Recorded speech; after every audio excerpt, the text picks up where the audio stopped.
Thank you. We'd just like to acknowledge the traditional owners, the Wurundjeri people and the Kulin Nation on whose land we are meeting today. We'd also like to acknowledge and pay our respects to elders past, present and those emerging future leaders who work in this field. Also the people, Aboriginal people from other groups who are here today to share this journey with us. My name is Eunice. It was a very nice introduction. I'd just like to say I'm a Yawuru woman from Broome, but I also have Bunamba descendancy from the Fitzroy Crossing area. And I'll let Mandy have a say. So before we begin, I'd also like to acknowledge that we're meeting on the lands of the Wurundjeri people and pay my respects to elders past, present and future. But more importantly, I guess in the context of the work that we're about to present, I'd also like to acknowledge that the research was undertaken on Yawuru country, and we would like to thank all the men and women who have so generously shared their stories and time with us from inception to completion. A range of organizations also provided in-kind and financial support. And we also benefited immensely from the Yawuru Reference and Guidance Committee, as well as the Wellbeing Survey research team who collected the data with us. And the information will be what we will share with you today.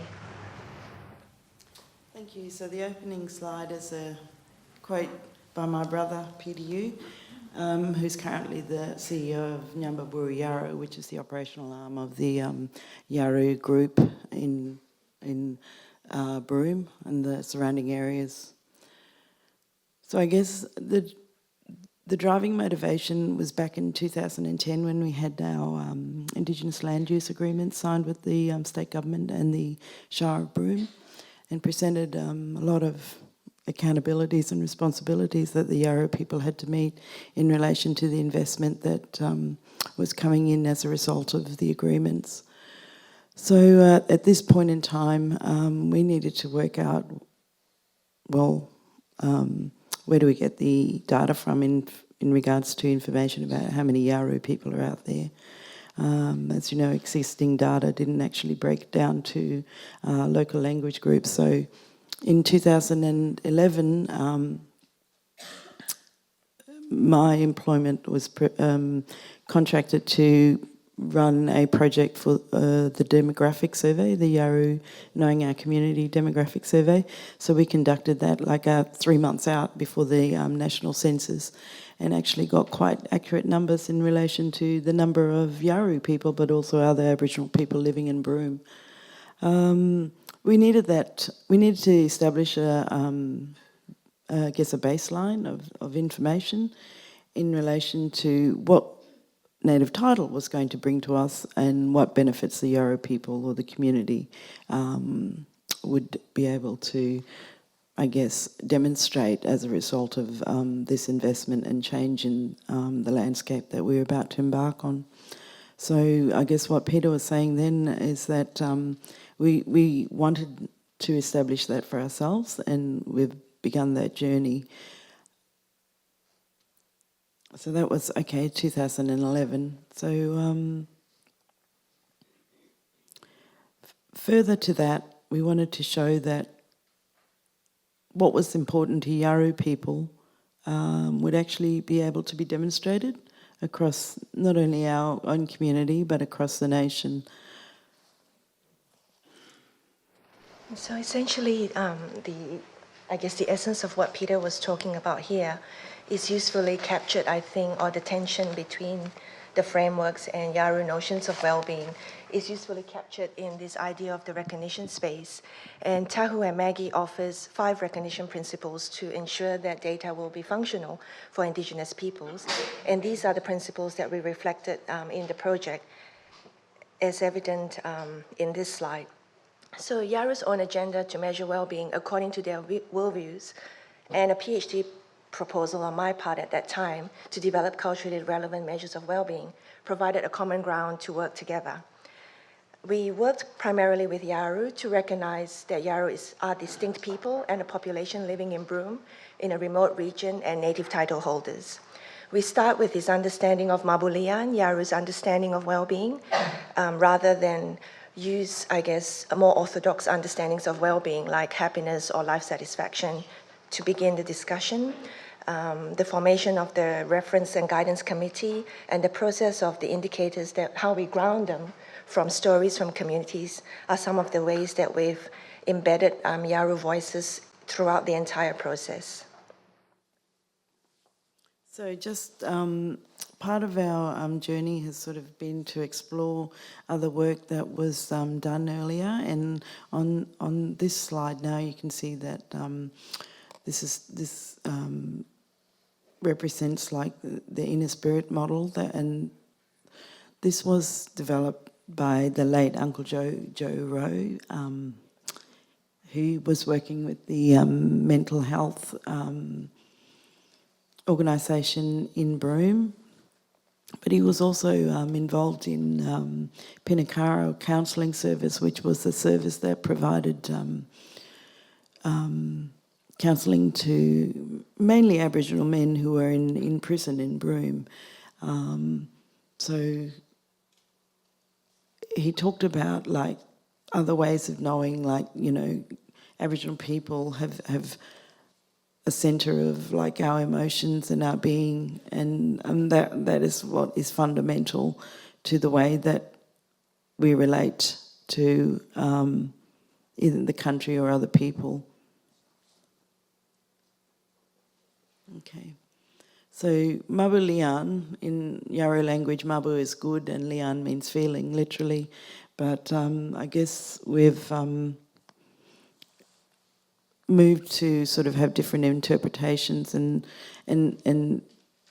Mabulian means different things to different people. So it's there's some quotes up there that as a result of the interviews that we did with our Yawuru members of the community, they described Lian as like, Lian has always been there, like the soul, you are born.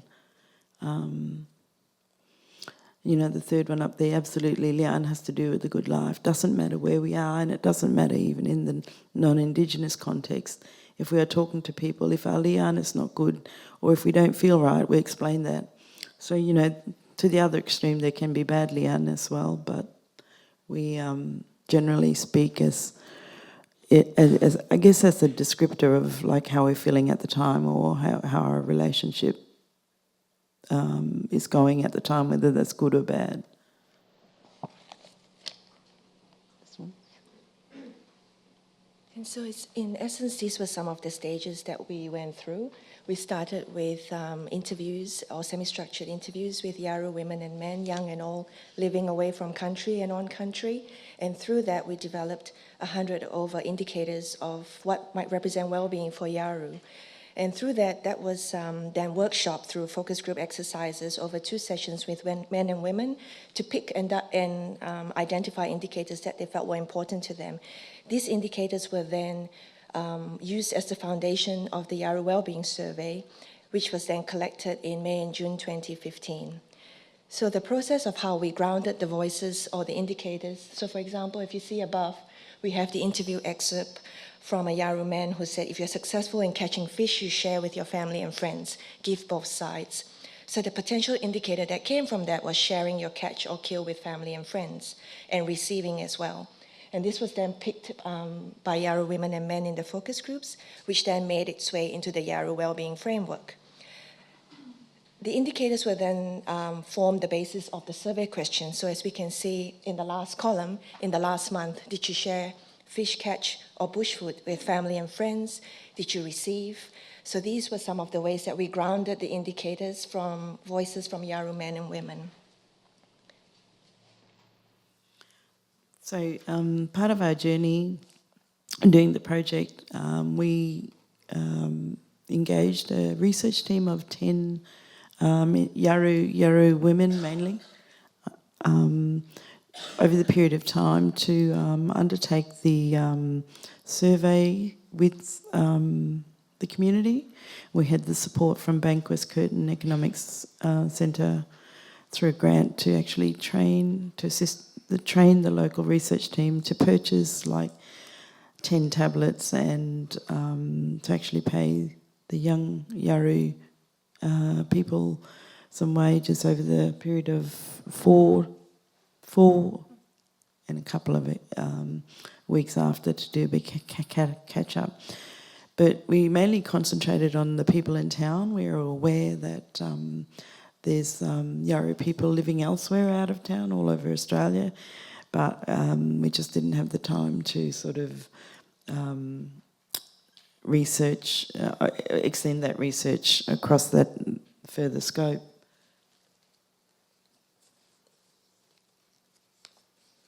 Okay, so with the Yawuru, we have three knowledge pillars. So it's like strong country, strong culture, and strong identity. So what we are showing, what we've come out with is the social and cultural dimensions of fishing and hunting for Yawuru men and women, and these are the indicators that are important to Yawuru people. So receiving catch and kill from family and friends, sharing the catch and kill, as Mandy said, with family and friends. So that was broken up into 3 age groups: 18 to 28 years, 29 to 44, and 45 plus. So you can see the difference in the results that show there. The next one, the domain was self-determination and well-being. We talked about respect, or we asked about respect, and you can see there the indicator felt respected and opinions valued by gender. The results for, none of the, how they felt none of the time, little and some of the time, almost and all of the time. So it was breaking up, trying to get a sense of how often they felt respected and valued. The next one down the bottom is about feeling vulnerable to being discriminated against age group. It's quite interesting. You can see the different age groups there, and how strong people felt about that and valued that.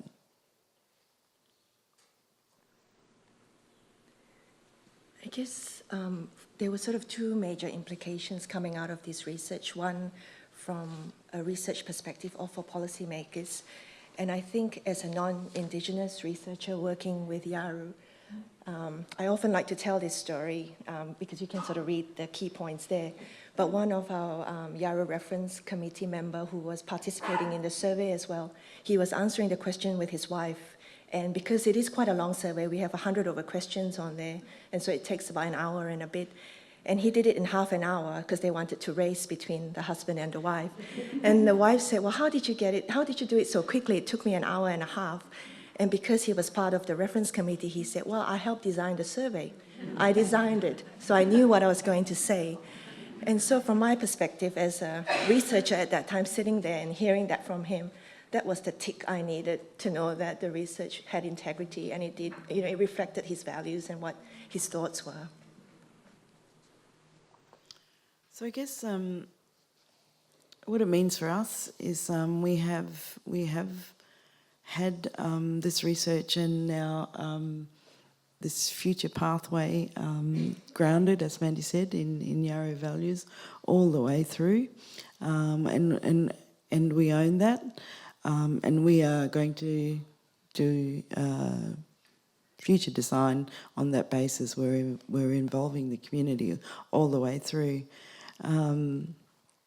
So we want to basically use this tool. Our next step is to develop the Wellbeing Index across the Yawuru landscape in terms of its application to, for example, like the Lian Nyan Nirwa Yawuru Cultural Revitalisation Centre, which has just been sort of confirmed to proceed after investment by Regional, I think the name's changed, but Regional Development Australia and Lottery West have invested after the initial investment by the Healing Foundation.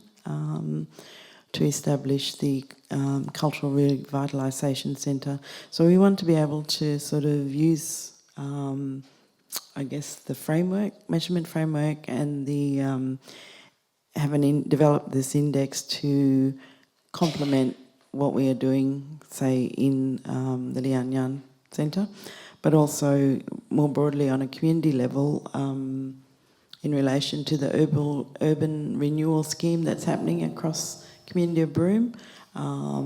Those organisations and government departments that are actually working in that space are looking at